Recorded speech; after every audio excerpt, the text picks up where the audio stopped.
Hey everyone, welcome back. Ready to dive into some of the biggest AI stories of the week. We've got legal battles brewing, surprising energy solutions, and even a glimpse into the future of farming. Let's unpack this, shall we? Our first deep dive takes us straight into the whirlwind world of OpenAI, the company behind ChatGPT.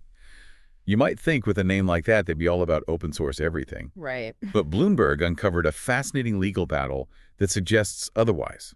Turns out, OpenAI is facing a trademark dispute with a man named Guy Ravine. He claims he actually pitched the entire concept of OpenAI first, even registering the domain name back in 2015.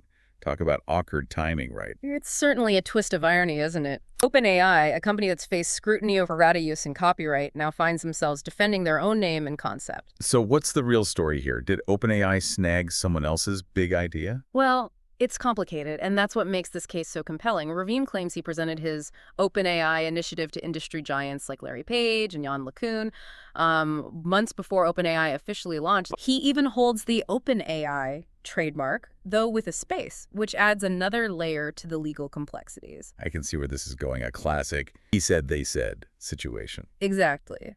OpenAI argues that Ravine is simply trying to capitalize on their success. They claim trademark infringement, pointing to their global impact and brand recognition. Right. And honestly, their argument does hold water. It's a classic David versus Goliath scenario, but with a very 21st century twist. It makes you think, in the world of billion-dollar tech ideas, how do you even begin to determine who owns what? It's a question that the courts are grappling with right now. The judge did dismiss much of Ravine's countersuit, but it's far from over. He's planning to refile and push for a full trial. This case could have massive implications for the tech world and beyond, prompting us to rethink the very concept of intellectual property in the age of AI. You're right, the energy consumption of AI is something most people don't consider. Training a large language model like ChatGPT requires an almost unimaginable amount of power. Imagine massive data centers filled with servers running 24/7, generating a ton of heat. Cooling those servers requires even more energy. It's a significant challenge. So Google's going nuclear. It seems like a drastic solution. What are the implications of this, both for Google and for the future of AI development? It's a gamble for sure, but with potential upsides. Nuclear power offers a carbon-free energy source, which aligns with Google's sustainability goals and addresses growing concerns about the environmental impact of AI. If this venture proves successful, it could give Google a competitive edge. A way to power their AI ambitions without being as constrained by energy costs or carbon emissions. This could lead to faster advancements and even more ambitious AI projects down the line. It's fascinating to think about how these energy decisions could actually shape the future of AI. But it also raises questions, right? Nuclear power isn't without its risks. Absolutely. Safety and waste disposal are major concerns that can't be ignored.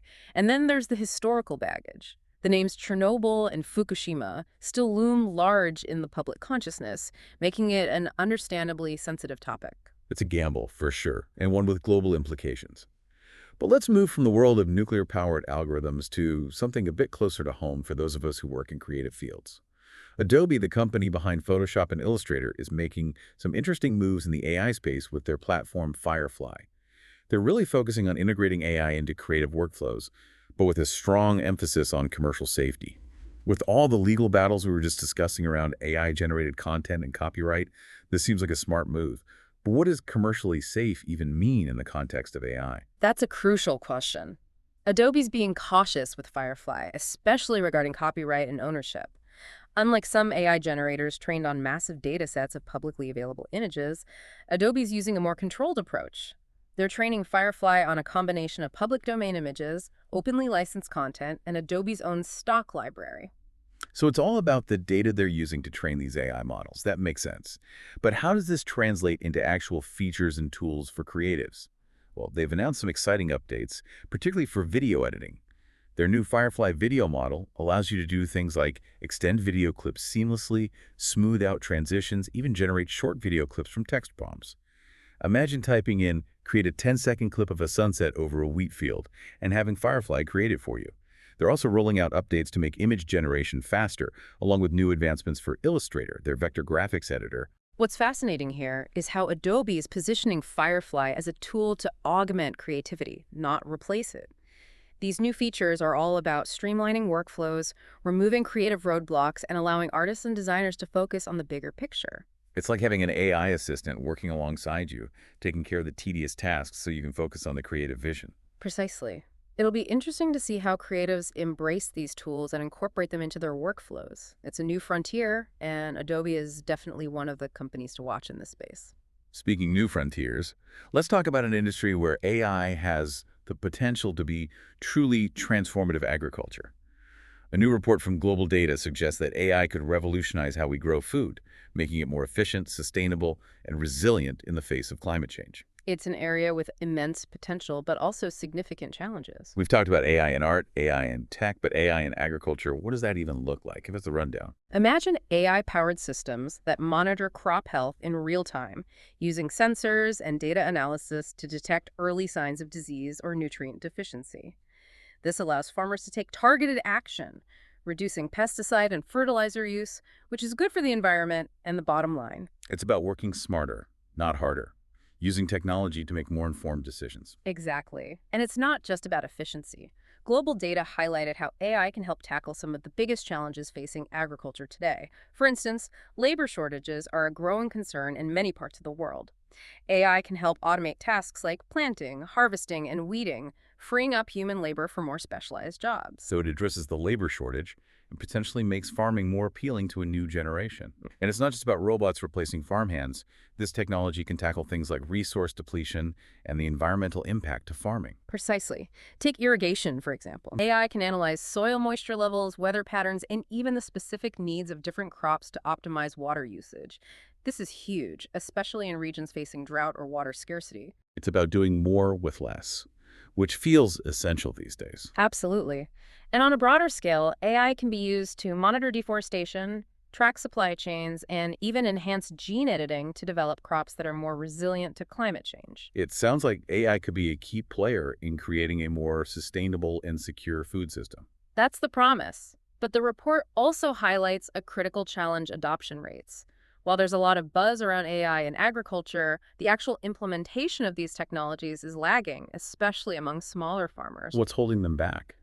Is it the cost of these technologies, a lack of awareness, something else? It's a complex issue. Cost is definitely a factor, as these technologies often require significant upfront investment.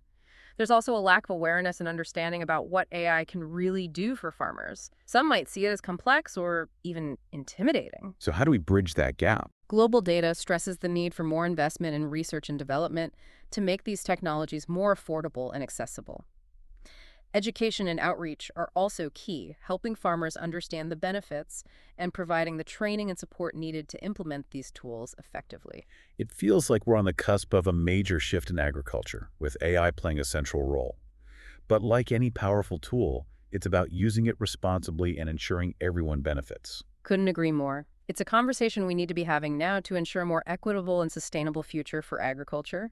We've covered a lot of ground today, from legal battles over intellectual property to the energy demands of AI and its potential to reshape entire industries like agriculture. That's a lot to process, right? But before we wrap up, there's one final thought-provoking point from the Global Data report that I wanted to touch on. They highlighted how AI can be used to verify the sustainability of supply chains, which is becoming increasingly important with regulations like the EU's deforestation law coming into effect. On the surface, this sounds like a positive step using technology to promote transparency and accountability. But it also raises questions.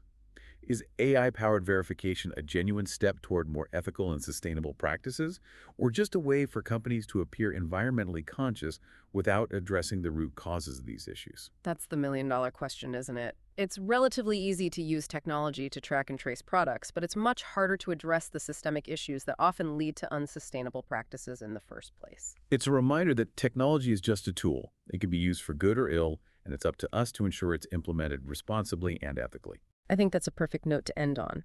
Technology is evolving at an incredible pace, and it's crucial that we, as a society, engage in thoughtful discussions about its implications and how we can harness its power for the greater good. Well said. As always, thanks for joining me on this deep dive into the ever-evolving world of AI. Until next time, keep asking those tough questions and diving deeper into the stories that matter.